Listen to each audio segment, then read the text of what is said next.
Hello friends, आप लोग कैसे हैं? उम्मीद करते हैं आप लोग ठीक होंगे, आप लोग हेल्दी होंगे।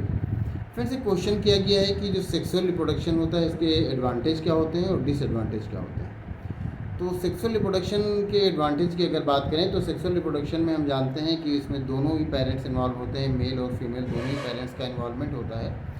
तो इनमें जेनेटिकली डाइवर्सिटी देखी जाती है। मतलब ये कि जैसा पेरेंट्स होंगे, बिल्कुल ज़रूरी नहीं है कि एकदम जेनेटिकली वैसे ही उनकी ऑफस्प्रिंग हो, वैसे ही उनकी संतानें हों।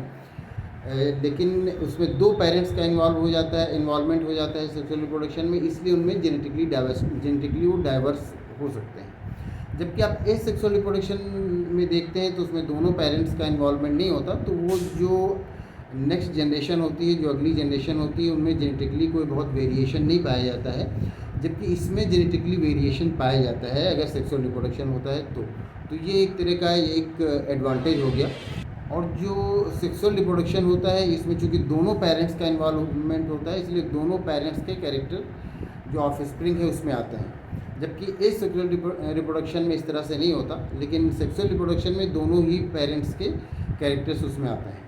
और जो सेक्सुअल रिप्रोडक्शन के थ्रू जो ऑफस्प्रिंग तैयार होती है उसमें ये भी देखा जाता है कि इन्वायरमेंट को लेकर के उनमें अडॉप्टेशन ज़्यादा अच्छा होता है। वो ज़्यादा अच्छी तरह से अडॉप्ट कर लेते हैं अपने इन्वायरमेंट को। अगर उनका इन्वायरमेंट चेंज हो जाता है तो उसमें जो एक एसेक्सुअल रिप्रोडक्शन वाला जो ऑफस्प्रिंग होगा और जो सेक्सुअली रिप्रोडक्शन वाला ऑफस्प्रिंग होगा, तो उसमें जो सेक्सुअली रिप्रोड्यूस हुआ होगा वो ज़्यादा अच्छी तरह से उस इन्वायरमेंट में अपने आप को अडॉप्ट कर लेगा। और अगर डिज़ीज़ की बात की जाए तो जो जिनमें सेक्सुअल रिप्रोडक्शन होता है वो ज़्यादा डिज़ीज़ को लेकर के स्ट्रांग होते हैं, उनमें डिज़ीज़ के चांसेस कम रहते हैं एसेक्सुअल रिप्रोडक्शन वाले ऑफस्प्रिंग के कंपैरिजन में। अगर एसेक्सुअल रिप्रोडक्शन वाले ऑफस्प्रिंग हैं, सेक्सुअल रिप्रोडक्शन वाले ऑफस्प्रिंग हैं, दोनों को आप कंपेयर करेंगे तो जो सेक्सुअल रिप्रोडक्शन वाले ऑफस्प्रिंग होते हैं वो स्ट्रांग होते हैं और उनमें डिज़ीज़ के चांसेस कम रहते हैं एसेक्सुअल रिप्रोडक्शन के कंपैरिजन में।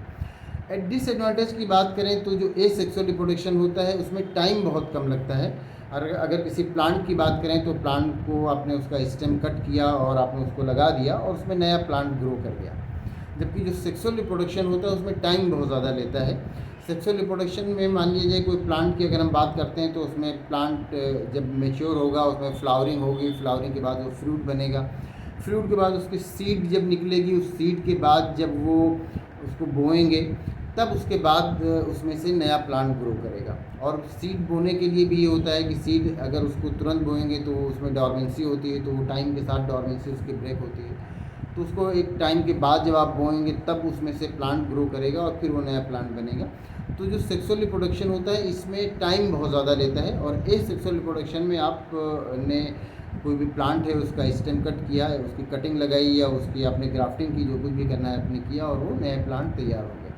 तो इसमें ये टाइम भी जो एसेक्सुअल रिप्रोडक्शन होता है उसमें बहुत कम लगता है, सेक्सुअल रिप्रोडक्शन में टाइम ज़्यादा लगता है। एसेक्सुअल रिप्रोडक्शन में ये भी होता है कि आपको जितने भी प्लांट बनाने हैं वो आपने कट किया और नए प्लांट बना लिए, लेकिन सेक्सुअल रिप्रोडक्शन में इतने ज़्यादा आप नहीं ग्रो करा सकते जितने कि एसेक्सुअल रिप्रोडक्शन में ग्रो करा सकते हैं। तो ये इसके डिसएडवांटेज हो जाता है। तो उम्मीद करते हैं आपको आपके क्वेश्चन का आंसर मिल गया होगा। अगर इसमें किसी तरह का कोई कन्फ्यूज़न है, कोई क्वेश्चन है तो आप पूछ सकते हैं।